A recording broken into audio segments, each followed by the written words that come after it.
an opportunity to share that with folks that are not able to make it or have last minute obligations come up so they can go back and view it at their leisure. So please note that I have turned on the record button. Looks like we're still growing with numbers here. We'll give it just another minute and then we will get going.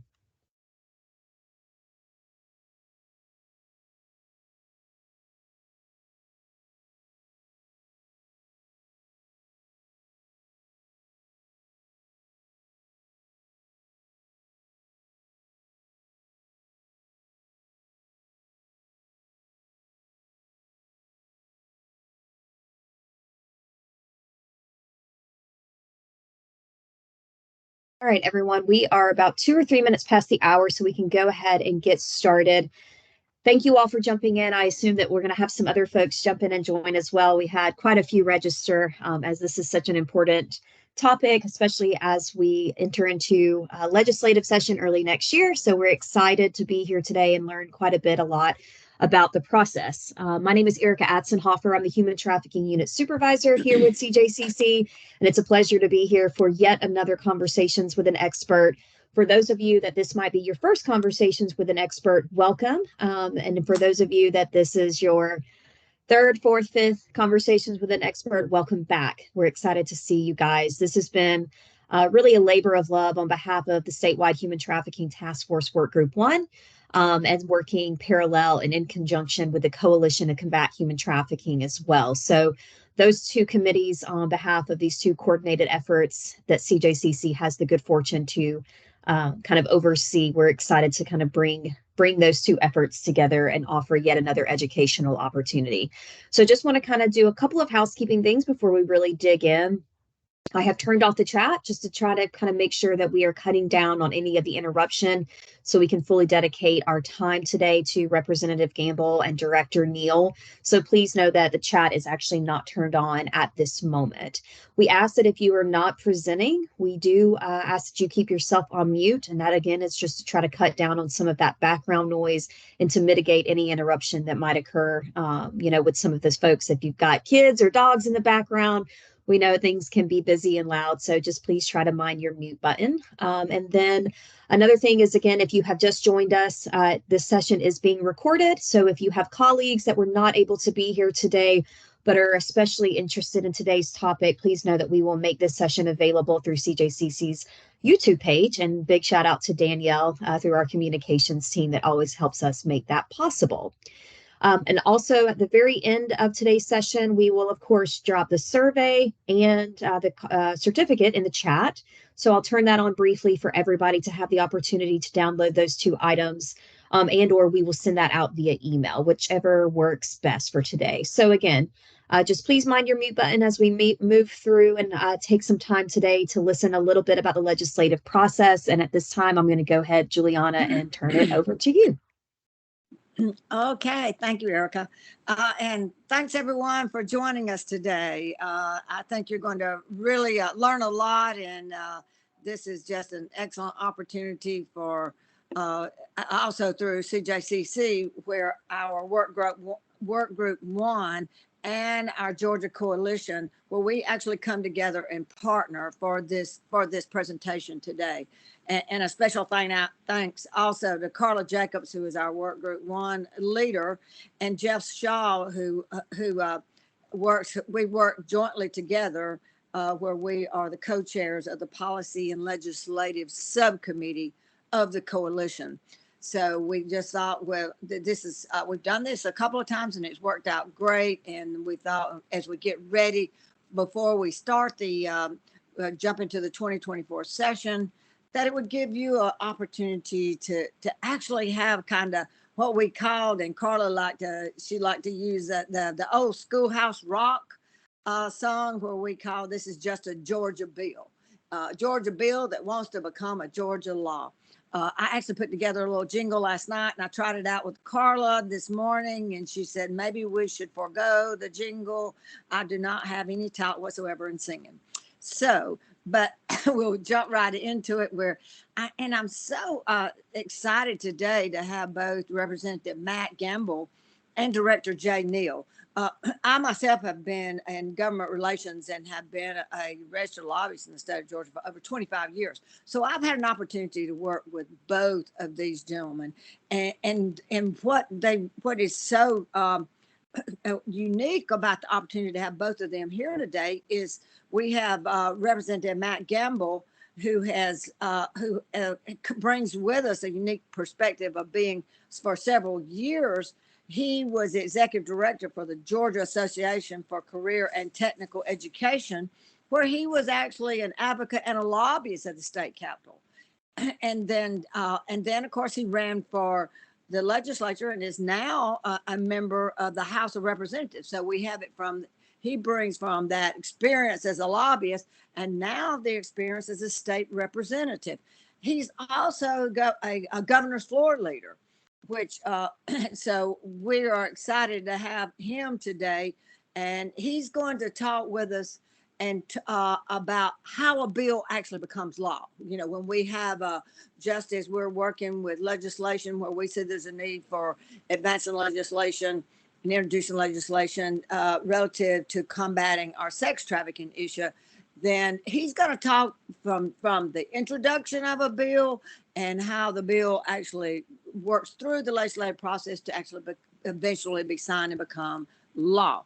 And then at the same time, we have Director Jay Neal with us, who has in the past, he was in the House of Representatives from 2004 to 2013, and is now the director of an executive branch agency of the state government with our very own CJCC, where both our task force and our coalition, where they're the ones that actually all of that is housed under that agency.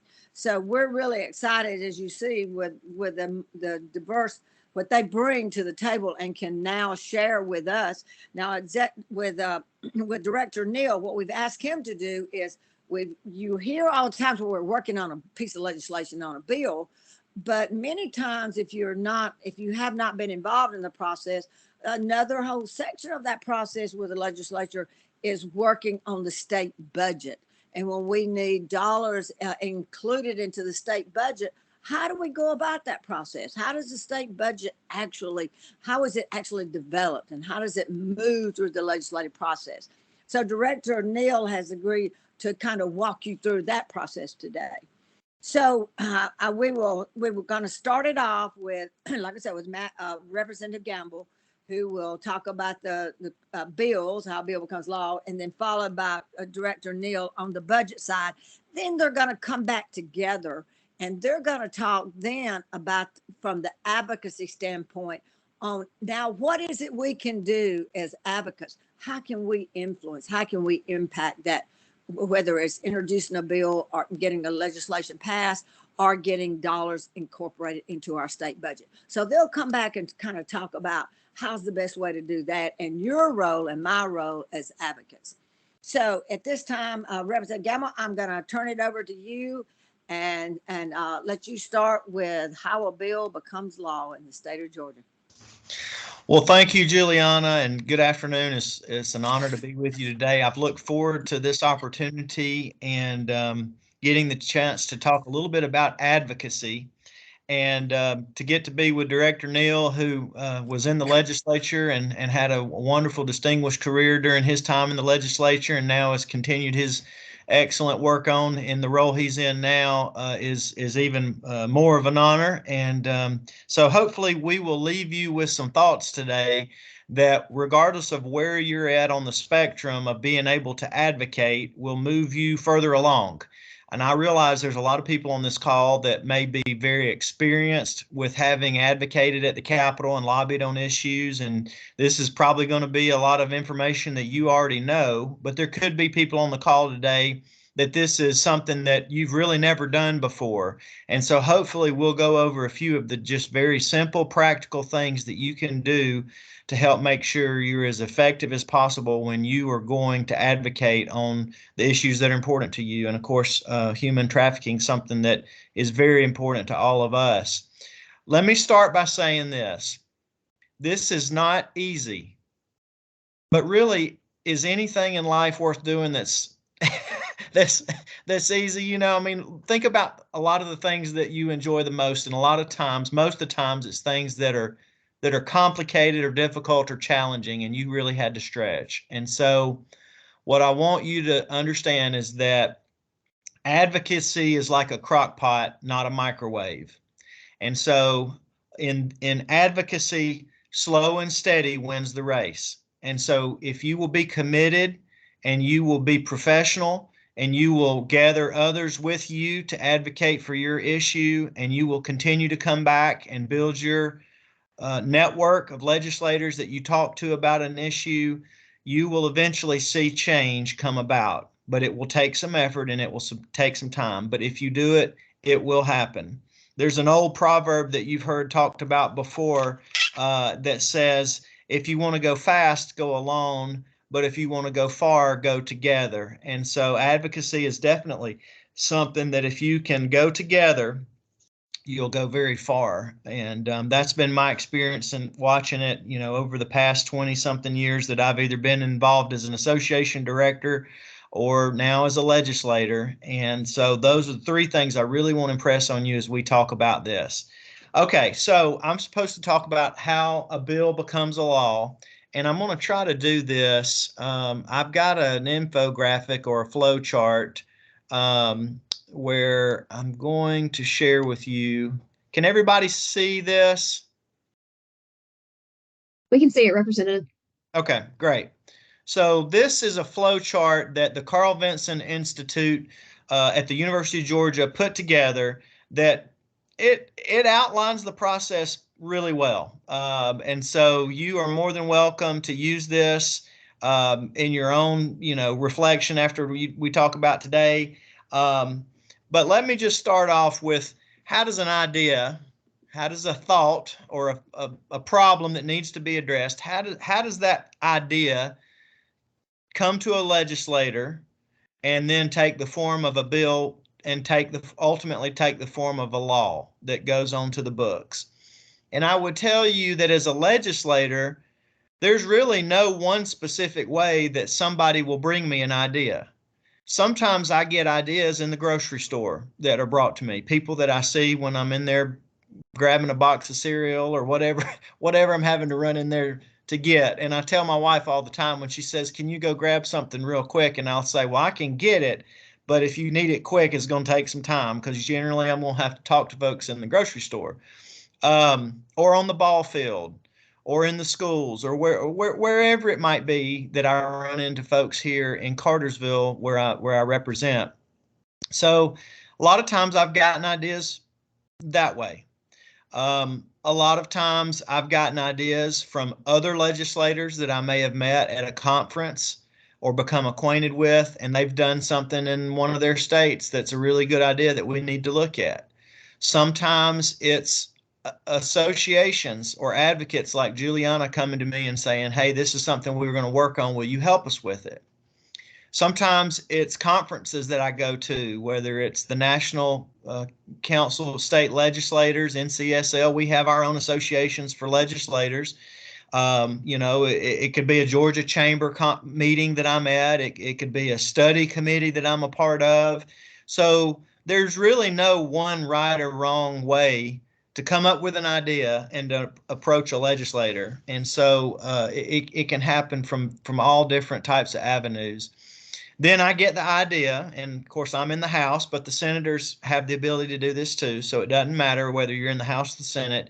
You can take that idea and go sit down with legislative counsel to get them to put it in the legal language that we need it to be in, so that it can be considered by either the House or the Senate. And so these lawyers work for the legislature, and they will cite all the appropriate code sections that the idea affects, and they'll put that into the form of the language of the bill.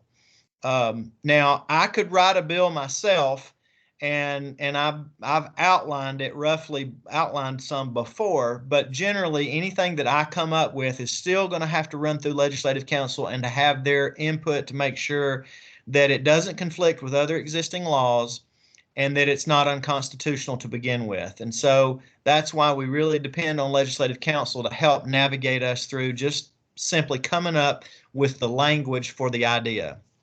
Once Legislative Council drafts it, then it's off to the races, and I go pick it up, literally pick it up, the hard copy. I sign it, and I go get other signatures from other House members that like the idea, and I take it to the clerk in the House to file it. It gets a bill number assigned to it, it gets read, and then it gets assigned to a committee.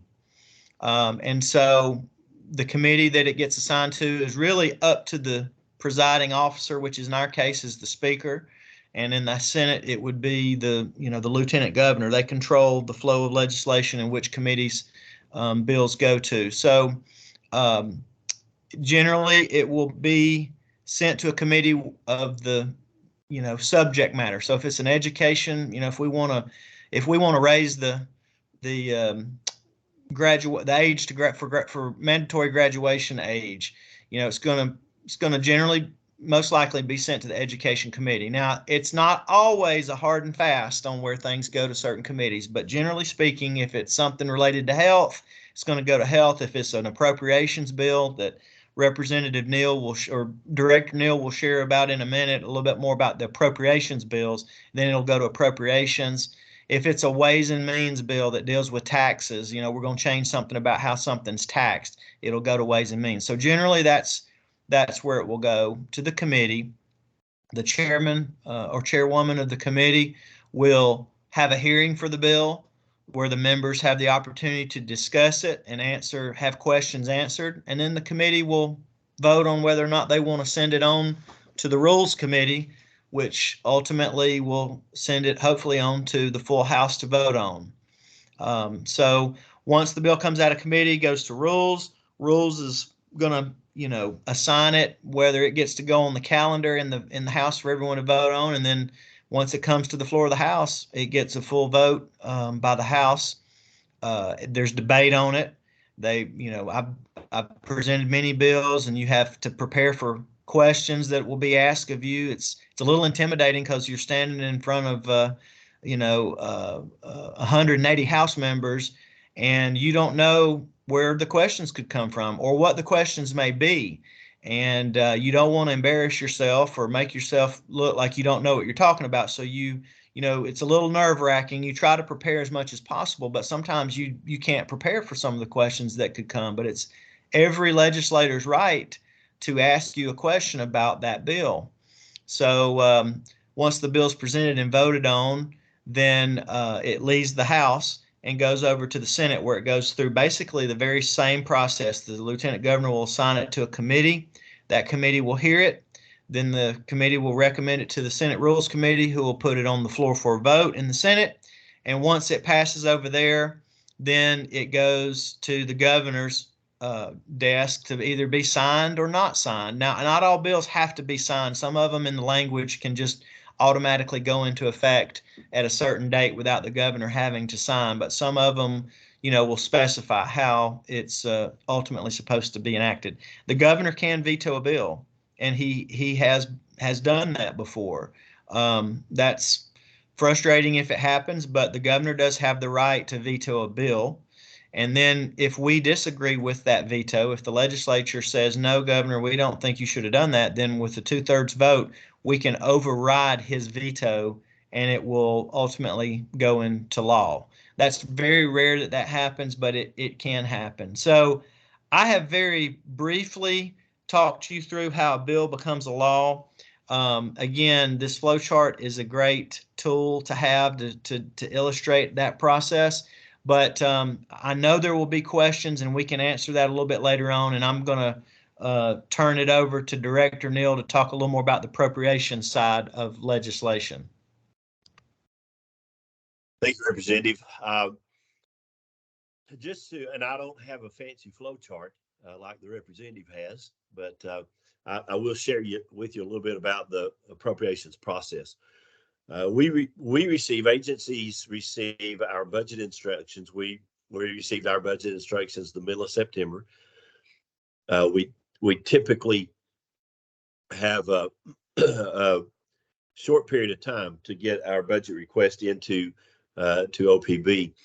And those budget instructions that we receive give us the direction on what we can ask for. And my time as an executive director, more times than not, we've received instructions to do a level budget or even a decreased budget. This year, our budget instructions were to submit a budget with up to 3% increases. So we were able to request a 3% increase in our state appropriations. Now, at CJCC, we're a really interesting agency, different from most others, because most of our funding is not state appropriations. Most of our funding is grant appropriations or revenues coming into the Crime Victims Compensation Fund through the $9 probation and parole fee. So our 3% increase is not a 3% increase on the total funds that we manage, but only those state appropriated funds that we receive. So we requested that 3% increase in our state appropriated funds. Along with that 3% increase was the challenge for us to look for efficiencies within our agency and to also include a 1% decrease in funding through some type of efficiencies. And most of the time that those efficiencies are to be found in some kind of a technology or software or systems opportunities that will allow you to reduce some of your spending. So we submitted those. In addition to that, there was an opportunity for us to submit one-time request in the amended fiscal budget, the amended fiscal year 23 budget, which basically adjusts the budget for the remainder of the year. So when the legislature comes in January, they will have two budgets that they're looking at. One of them is the budget of the present year that they're in. And that is an adjustment for the remaining few months of the fiscal year. A lot of that adjustment comes from growth, formula growth around education and Medicaid and other areas where we now know a little bit better what the needs are based on growth, and we're able to meet those needs. In a budget year like we've had for the last couple years and that we're in this year, there'll be an opportunity also to look for some opportunities to spend additional money. We'll be coming in with a little bit of a surplus. So they ask us to look for one-time funds. The reason for the one-time funds is that money put in the amended budget will be expended by June 30th, but that does not go into the base budget. That's a one-time fund that will be used from the time that amended budget is signed to through January 30th. Those one-time funds that we are to request or to recommend before OPB are areas where we are able to move the needle according to the instructions through those one-time funds. We looked at some opportunities there, and we have made some recommendations on some one-time funds to go into the amended budget. When the legislature starts looking at the big budget, as they call it, that big budget is the one that puts money into your base. So any money that goes into your agency in the big budget is now a part of your base budget. It'll be there not only the year that it's added, but it'll be there on an ongoing basis unless it's taken back out at some point. But once it's put into that base budget, it's part of your annual budget going forward. So that's where we're looking for the 3% adds in that big budget. Once OPB has received those requests from the agencies, they will, working with the governor's office, begin to put together a budget proposal. That budget proposal will be, there'll be several months of work that goes into that budget proposal. It will be probably fairly well finalized here within the next few weeks, but it will not be released until typically after the governor's State of the State address. And sometimes it will be a few days or a week after the governor's State of the State address. But sometime within that week or so after the State of the State address, that those budget proposals will be released. As OPB is working on their budget proposals, the House Budget Office and the Senate Budget Office, working with the chairs primarily, and the chairs of the subcommittees of appropriations, are also looking at their priorities for funding for the coming year. As you can imagine, the governor's funding priorities do not always line up with the House funding priorities and with the Senate funding priorities. There typically will be some differences in the funding priorities. Once the governor's budget is introduced in early January, the House will first begin working on that governor's budget, and the House will. There are a number of committees in the House that are all part of the main Appropriations Committee, and they will begin looking at the budgets for the agencies that are within their scope of within their committee scope. Each committee will have an opportunity to make adjustments to the governor's budget based upon the House's priorities. When those committees are in a place that they have a pretty good feel for what they want their budget to be, there will be an opportunity then for the budgets to go before the leadership to finalize what that House budget is going to look like. So the committee may have a little bit of an idea of where they want to go, and after it comes back from leadership, it may be a little bit different. There may be some changes even made to what the committee chair would like to see in the budget. Once the House has adopted their budget, it will go to the Senate, and the Senate will then begin to make their adjustments to the budget based on their priorities. There's a tracking sheet that you can follow. One year it is the House tracking sheet. The next year will be the Senate tracking sheet. And you can see in those tracking sheets, you can see the governor's recommendations. You can see the House's adjustments to those recommendations. And once it passes the Senate, there'll also be the Senate's adjustments to the recommendations. So as you're looking at that tracking sheet, you can see the governor's recommendations and then what the House has added or subtracted by program, and then what the Senate has added or subtracted by program. Once the Senate passes their budget, it almost always goes to a conference committee. I've seen just a couple of times where the House and the Senate have worked together, and the House came back with agree to the Senate substitute by amendment, and send it back, and the Senate agreed to that. I've only seen that happen a couple of times. It almost always goes to the conference committee. And in that conference committee, the House and the Senate and the governor's office will have conversations about their priorities. And it is in those conference committee meetings that the final details of the budget are worked out, and the agreements are made on what the budget will be. When that proposal comes before the House and the Senate, you will now see a column that has the governor's proposal, the House's changes to the proposal, the Senate's changes, and then you'll see another column, which will be the conference committee report. Once the conference committee report is passed, obviously it goes to the governor for signature. Typically, there will be few changes made, but the governor does have the ability to make a few changes. There's some limits to what those changes can be, but he has an opportunity to make a few changes through the as he signs that. And he did this last year.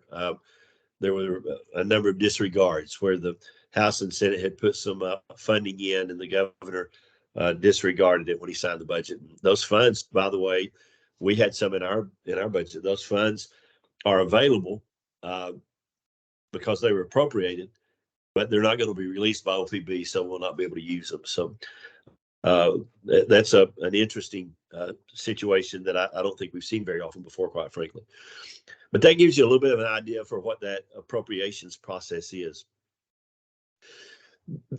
One of the challenging things with the appropriations process is every agency has needs. And every agency is typically going to think that their agency needs are the most important. In the OPB and the governors, they're putting together their budget proposal. They've got to take those priorities from the agencies and weigh that out across the state as a whole. And many times they've got competing interests, and they've got to make decisions on how they're going to appropriate those funds in spite of the fact that there may be some competing interest. But when it gets into the House, you now have 180 representatives who may have differing ideas about what that appropriations should look like. And many times a state representative, even if they're not on appropriations, will go to appropriations chair or a committee chair with a specific request of a funding priority that they believe is one of the most important funding priorities. And sometimes those recommendations come because of people advocating like you all. One of the things that I learned a long time ago as a member of appropriations, I was on the appropriations committee for 7 years. And one of the things that I learned during that process is everyone that comes to you with a funding request believes that their funding request is the most important. They don't understand why you don't agree with them about the importance of the funding request. And it may be that the representative or the senator that you speak to agrees with you about the importance of that funding request. But the reality is, when the Senate and the House are coming together to put their funding priorities into the budget process, all of those competing interests have to be taken into consideration. It's a very difficult, very complicated process that takes a lot of time. And some people who know a whole lot more about the budgeting process than I do, quite frankly. We have very competent people at OPB and the House and Senate budget offices, and I'm thankful for them and the work that they do. I came from the House side. Many of the people who are at the House budget office now were there when I was in the State House. They are seasoned veterans who understand well the budgeting process. It's not easy. It's very complicated. For those of us on the outside looking in, I've heard people say many times, well, why don't they just do this? Why don't they just, if I were there, this is what I would do. When you have 236 legislators and you have a governor's office and Office of Planning and Budget all trying to come together to put all these pieces into one puzzle, it is a very complicated process. And I'll tell you this, there is no one in the House or the Senate that has the ability to just go do something. There are too many people involved. There are too many competing interests, and to be able to bring enough people together to move something forward is pretty significant. It's never as easy as just doing it. And I don't think you really appreciate that until you're in the process. I don't think until you're actually a part of the process, you really appreciate the difficulty in bringing all those individuals together to make something happen. It's a very difficult process, no question about it. One of the things that I think is important, and I love Representative Gamble's representation of this being not a microwave, but a crock pot. I remember as a state representative when I was working specifically in the addiction and recovery arena, the criminal justice reform arena seemed to be the area where I was most involved. And boy, it takes some time. I had opportunities to speak to associations that really wanted to see something happen. They wanted to see something big happen. And I spent a lot of time with them, helping them understand the importance of building relationships, personal relationships with your individual representatives and your individual senators, and not just coming to them when you have a need, but truly building a relationship with them where they see you even when you don't have a need. Maybe even they see you when they're the one that has a need, and they see you there helping them with their need. That kind of relationship and the willingness to be in it for the long run instead of just being there and being loud and being vocal when there's an immediate need.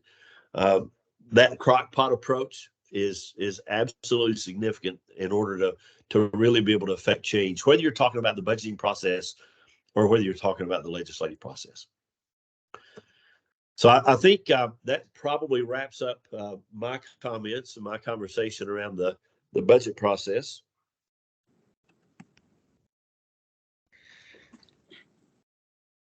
Okay, thank you so much. I appreciate both of those. And a couple of things as you were talking, if you'll allow me to kind of point out that also before you both come together to talk about the advocacy and the role that we can play as advocates and working in both trying to get legislation passed or sometimes maybe even not passed, and then also working to get dollars into the budget process.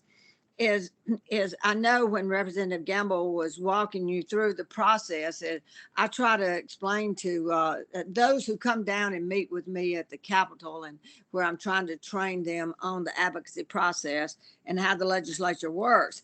They quickly say, well, that Schoolhouse Rock was certainly simplistic compared to what it really is like when you get here, because it is quite a very complicated process.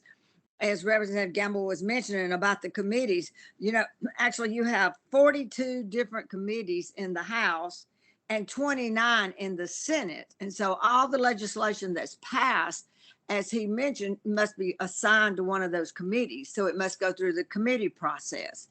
Now, you will find that, and I know in advocating and working, so many of our bills, most of your bills, when they're assigned to committee, the majority of them actually die in committee. They're never really pulled up, and because they must be pulled up and go through the committee process and be approved in the committee to be able to make it to the floor of the House or the Senate to actually even be voted on. Do you know this past session, we had 850 bills introduced in the House. 259 passed. And then we also had 10 vetoes. In the Senate, we had 331 and 91 passed. So you see the majority of the bills that are introduced, they're and that's the reason too, as your advocates, we have to work closely. So we stay and we're working with the legislators to, and providing them with information so that we can convince them that our bill does need to be considered. It needs to have a committee hearing so that it can pass out of committee and then be able to be heard on the floor. And then remember, then you've got to take that process to the other side. You've got to do that, both in the Senate and the House, whichever, starting with whichever chamber you introduce it into. So, and another point I wanted to mention too is that, we have a 40-day session, right? That starts the second Monday of every year. Now that's not 40 consecutive days. The legislature decides how many, when they're going to meet. They may take up on Fridays or Monday. They decide it, but it goes 40 days from the day that it starts. Okay. And it's also, we have what's called biennial sessions. That means this past year, all the legislation that was introduced in 2023, at the end of the session, the bills that did not pass, they go over to next year. So 2024, I had several pieces of legislation that I was working on representing nurses and counselors that did not pass, but it still stays right where it was. And I'll have an opportunity this next year. We'll be working to get those passed. Now, starting in 2025, you start all over again. Then if our bill does not pass next year, we've got to reintroduce it and start it all over. So and that's still very simplistic, right? With Director Neal and Representative Gamble on how the process is just, it's that's the reason you must stay on top of it. It is a very complicated process, and knowing how to get it through all the way through and get it approved. Okay, but now with both of y'all talking about with our advocates here, you know, what are the roles that we can play, and where there is legislation, where we're trying to get legislation introduced, trying to get it passed, or sometimes, as I mentioned earlier, it may be legislation that we do not want passed, that we're advocating against. Then also, how do we advocate then to also get dollars put into the budget, and also how important it is, those relationship buildings, so that you build those relationships with your own individual senator and representative. Kind of throw that back out to y'all and see if you might share some input to our participants today on some of your recommendations. So I would say just make sure that you've always got your facts lined up and ready to go. We have a lot of information thrown at us in a very short amount of time. And so having information that's easily consumable, easily understood, but just factual stuff is what ideally we're looking for. I tell people all the time, if you're going to put something in the hand of a legislator explaining something, do a one-pager. If y'all walk out of here and say I repeated this, but try to make it on the level of maybe a first or second grader. I'm just kidding. No, an infographic. I mean, be concise and to the point. We don't have time to read 50 pages, you know, between tonight and tomorrow morning. So being as concise and factual as possible. And then, you know, this is about advocacy, which is building a relationship. And remember, I talked about the crock pot, not the microwave. So don't approach it from, hey, what can you, you know, it's not about what you've done for me. It's what you can do for me right now.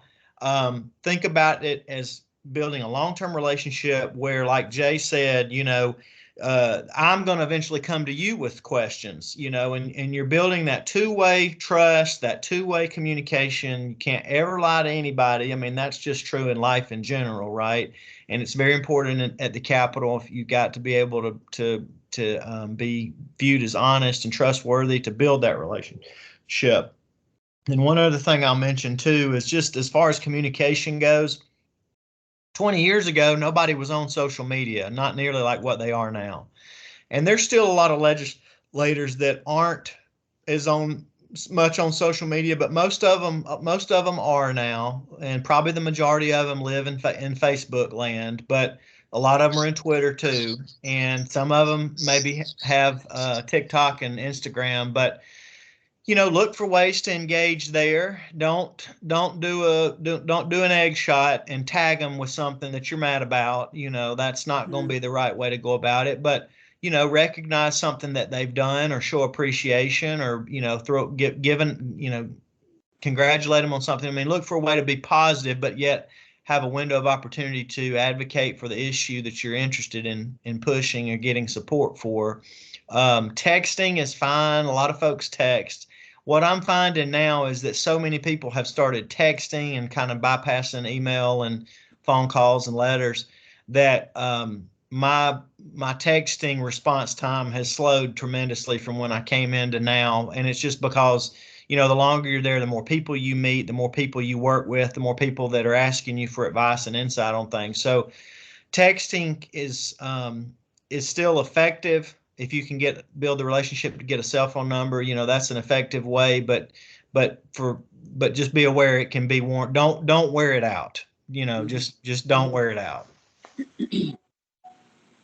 I think that's critical. And one of the things that to me, if you have a really responsive legislator that's really trying to embrace the community, and let's say maybe they do a town hall meeting, by all means, if you're available, make sure you go to the town hall meeting.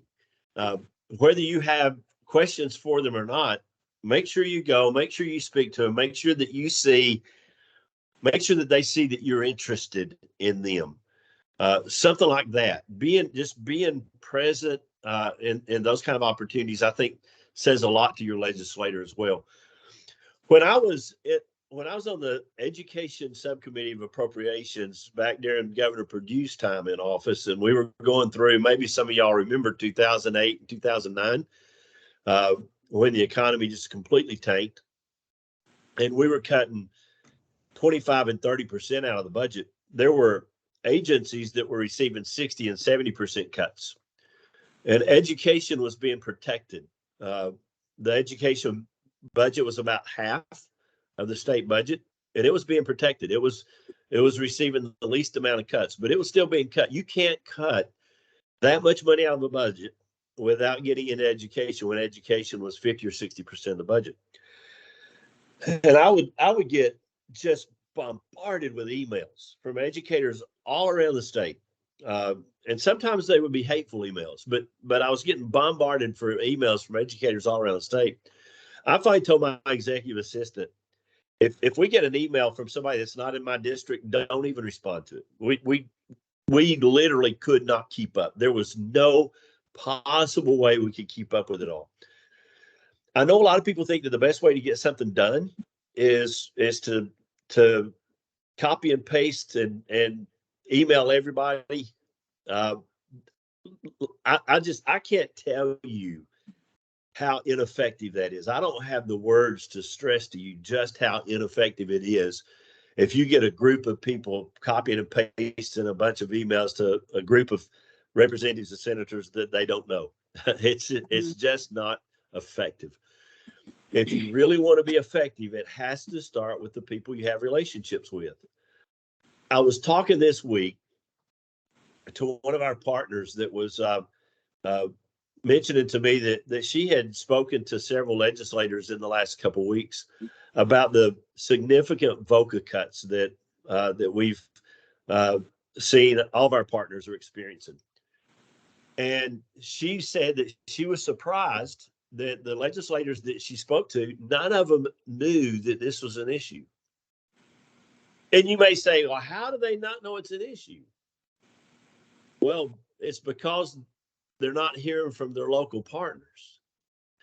You can do everything within your power to speak to OPB and to speak to appropriations chairs and to speak to the people that are on the appropriations committee. But if you're not talking to your local representatives and senators, they're not hearing a lot of those needs. There are far too many issues going on for every senator and representative to know everything that the appropriations chairs know. It's just not possible. I started to say when I was in the legislature, we felt like at times we were drinking out of a fire hose. Information's coming at you from everywhere. And no matter how hard you try, no matter how much you try to be engaged and involved, you're not going to hear, and you're not going to know about all those conversations that leadership's having with the associations or organizations that are coming to them with their needs. That's why it's important for you all, the advocates on a local level, to have a relationship with your senators and representatives so you can make sure that your senators and your representatives are educated about your needs. I don't know that I can stress that enough. That's where it has to begin, is with your local senator and your local representative. Exactly. That's what I tell Director Neal whenever, and I do a lot of advocacy training for those that I represent, from nurses and counselors, our developmental our IDD population. And when I'm doing advocacy training, one of the first things I tell them, the first thing I say is be a registered voter and vote, and be an informed voter. I said, and then next, said, don't just go vote, and let's do your homework, do your research, know who you're voting for, or if it's an amendment or what, know what you're voting on, be educated and informed. But then the next is reach out and know your local legislators. When they're not in session, reach out, introduce yourself to your senator, to your representative. And many times too, I said it also helps if you maybe get a group of you, several of you, and you invite maybe your senator or your rep, maybe meet for a quick coffee or whatever. So when they're not in session. And then something else you mentioned, one of you, about when you provide information in that you provide factual information. I tell all those that I represent also, because if I'm giving you as the representative for a group, as their registered lobbyist, and I give you a one pager with information, I said I can only give that to you one time with information that's not factual, because Yep. then you'll never. From then on, you're not going to have confidence at what I'm giving you. Right. So make sure you give it to. And I always say a one pager with a lot of bullets and highlights, and also that it's easy for you to read with the important information that really jumps out at you. And I know how, and also, like you said, about the cut and paste these form letters or these form emails where everybody says the same thing and they send them carte blanche to everyone. Number one, also it floods your emails or your text. But when I always tell them, when you send something, the first thing you say is, I am your constituent. I live at Smithtown Road in Swanee. So they Right. know you are a constituent. Yep. That's just, I can't emphasize that, but until we, that's just so important, like I said, that you do that now. Before the session starts. I think that's a great point. The bulk of the work for an advocate is not done during session. No. It's done outside of session when you're building those relationships. If the relationships are good enough, then you'll be able to have that moment during session where you have their ear. I can assure you, your representatives and senators, if you have a relationship with them, they're going to find time to hear from you if you need them during session. But if they don't ever hear from you outside of session, and you're trying to reach them during session, and they've got 3 committees that meet today, and they're working on a bill, and they're trying to help somebody else with a bill, and they're trying to figure out something about appropriations. And oh, by the way, this person that I don't know wants to meet with me today. I may not have time to meet with them because I've got so much stuff that I'm working on. So the work that you do outside of session to build relationships is the most important work. Yeah, because you're working for them when the session's going on. You're trying to get the work completed at that time. Let me mention one other thing too. We have technology too. And in your effort to learn more about us, we have technology that we know about you. And so I have a database that I use, and this applies more to the people that contact me from my district. All of you on this call today that are from around the state that we're working on human trafficking, if you reach out, I'm not doing this for y'all because I consider y'all more of the statewide capital focused group network that I work with. But for people that contact me at home and they say they want to talk to me about an issue and I don't know them already, I like to kind of know in advance when I'm going to call them back what am I getting myself into? Are they a registered voter, like Juliana said? Have they been voting regularly? So I have a database that I use that will show me that. It's, if they're not voting that often, that's just kind of, it doesn't mean they're not going to get a phone call back, but it's helpful for me to know. I use it also to figure out if people actually live in my district. And, I'm not saying I don't care about issues in the counties around us, because I do. I care about all issues in the state of Georgia, but it really matters if you're from my district and you vote. That is a big deal, and that's big time currency, especially at the local level. So I use that context again. I don't not call people back, but I always, if I can do a little research ahead of time to know what I may be walking into, I use that to help make me better informed so we can have a good conversation and I'm prepared. Absolutely.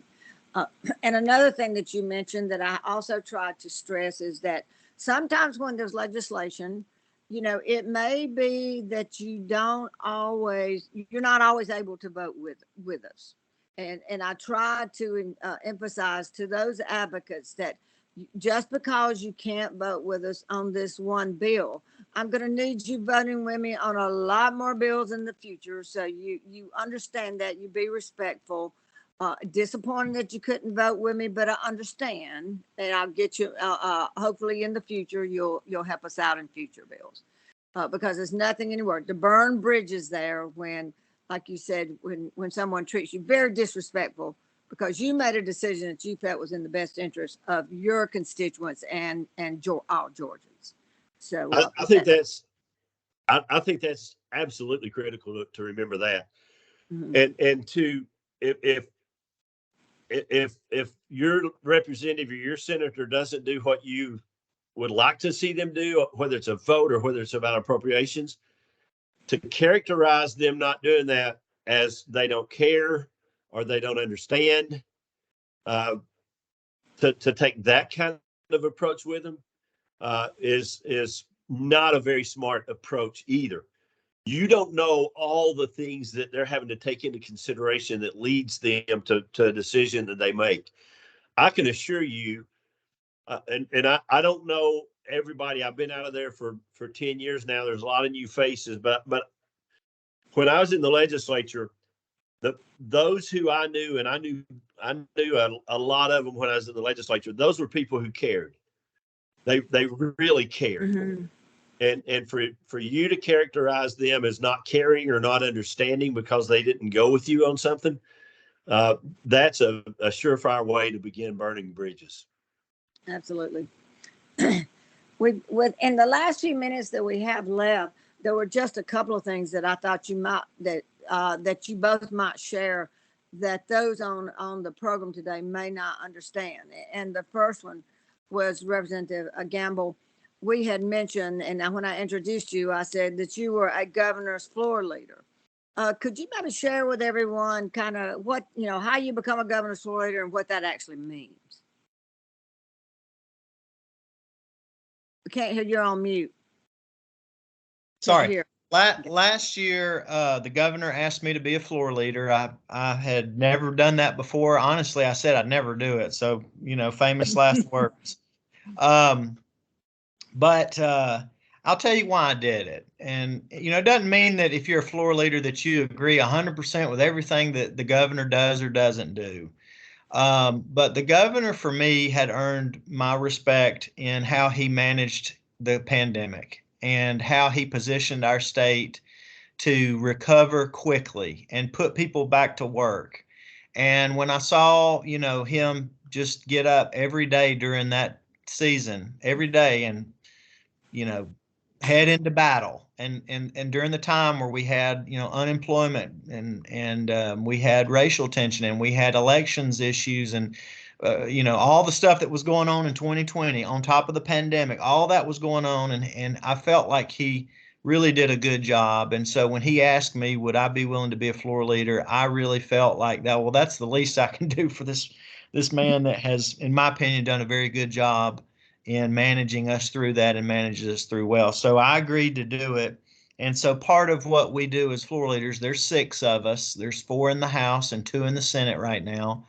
And we carry the bills that the governor, it's his legislative package. So the bill that I carried last year was the one that ratified the gas tax suspension. You remember we took 30 cents a gallon off the price of diesel and motor fuel last year from May until January, and the legislature had to come back and ratify that because the governor did it through executive order, and the legislature has to approve that ultimately. So that was one of the bills. And then there were a lot of other bills that there were about 16 last year that were part of his package. Those all got assigned to the different floor leaders, and I think the majority of them passed. There may be 1 or 2 still hanging out there that are still active for this cycle, but that's what a floor leader does. I'm a little more limited in what I can do personally, legislative wise. So, in prior sessions, I'd be headed into session thinking, okay, well,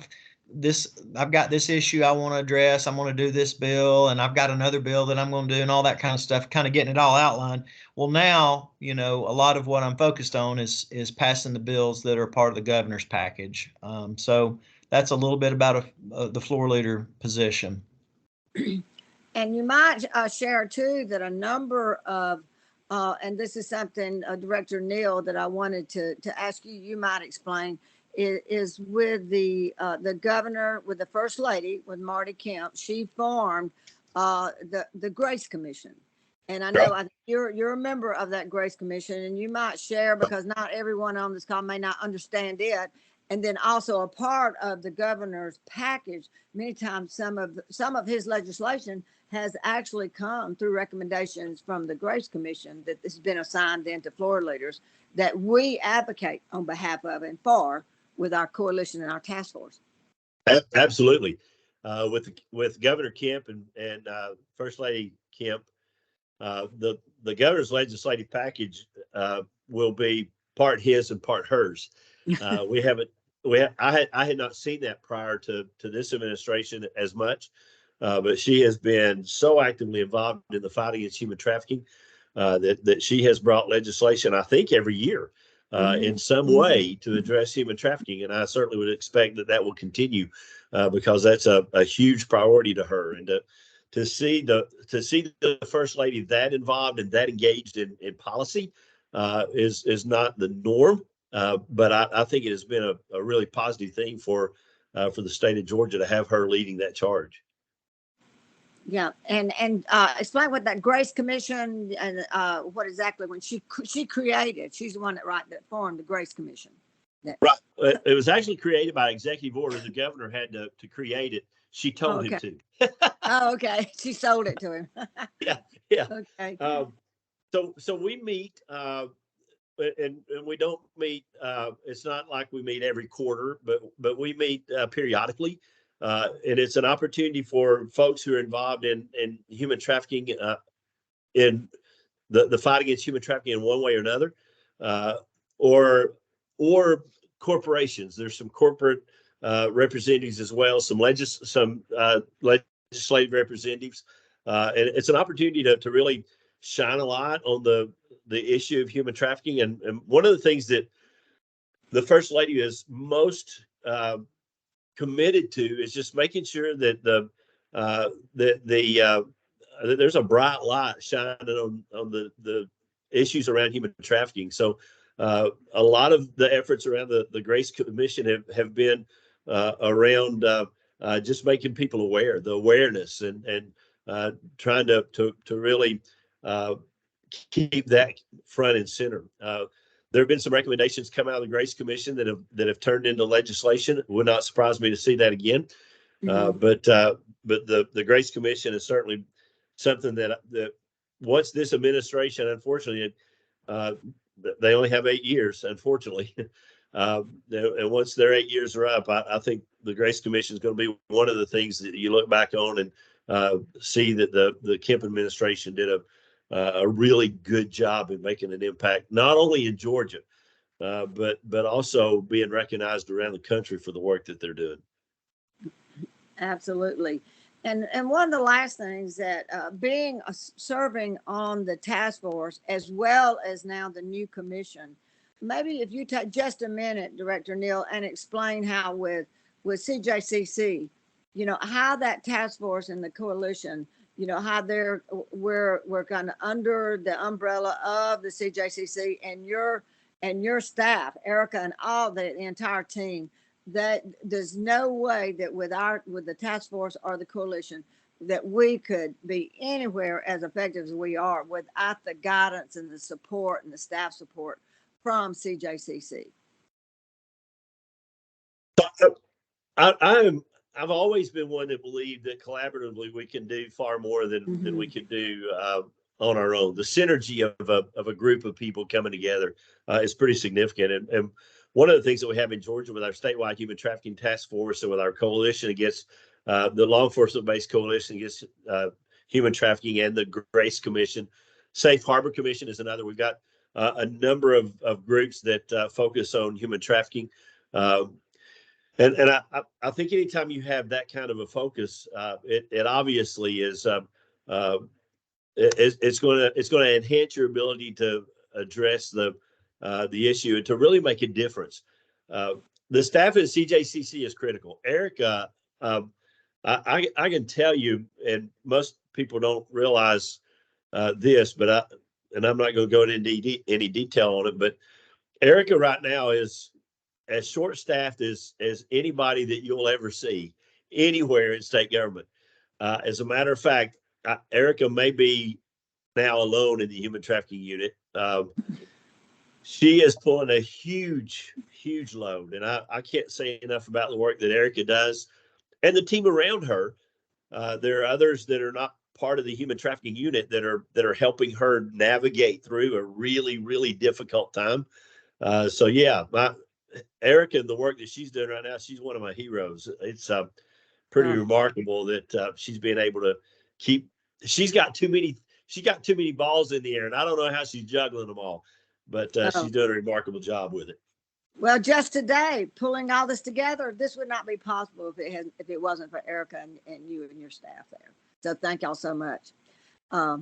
Unless you two have any final words, we thank you both so much for being on this today and sharing your knowledge and your input and giving us how our Georgia bill becomes law and how our Georgia dollars get into the budget.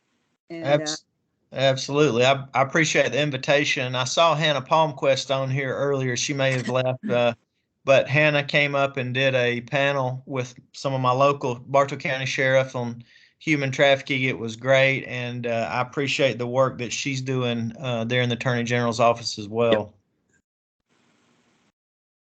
Thanks so much. Absolutely. Thank you, guys. Thank you all. Thank you, Director Neal, for those kind words. I really appreciate it. And thank you to Work Group 1 on the statewide task force and to coalition members that always make these hybrid conversations with an expert such a success. It's always really nice to be able to kind of bring these two statewide entities together and really demonstrate successful and robust conversation. So again, thank you, Representative Gamble, Director Neal. It's always a pleasure. I'm really excited to have this conversation today as we ease into 2024 and know how important these conversations around legislative session can be. So again, thank you guys. Just as kind of a quick housekeeping before we wrap up, Lindsay has dropped into the chat, I believe, the survey and the certificate for those of you that are interested in having that certificate. And then also for the survey, please take a few moments to fill this out. This is always just an opportunity for us to understand what works about these conversations with an expert, what we could do to improve it, and really make sure that they're worth everyone's time. So please take a couple of moments to fill that out if you have not already. And then we will also be sending out another larger email with both the certificate and the survey and the recording as soon as I get that over to Danielle and she's able to upload that for us onto the YouTube page for CJCC. So a lot of moving parts, but thankful for all the partners that are part of it. So again, thank you guys. Juliana, thank you for facilitating. Jeff and Carla behind the scenes, appreciate you guys as well. And I think that's it. Juliana, do you have anything else before we close off and adjourn? No, thank everyone you just thanked, from the director to Representative Gamble and Carla and Jeff for making up part of the team to make this. And of course, your help with the staff. Thanks so much. Look forward to the next one. And I look forward to seeing you guys in 2024 at the Georgia Capitol. Absolutely. Thank you guys so much. I hope you all have a wonderful holiday season if I do not see you. And we look forward to connecting very soon. So take care, everyone. Thank you. Thank you. Thank you, guys. Y'all have a good day.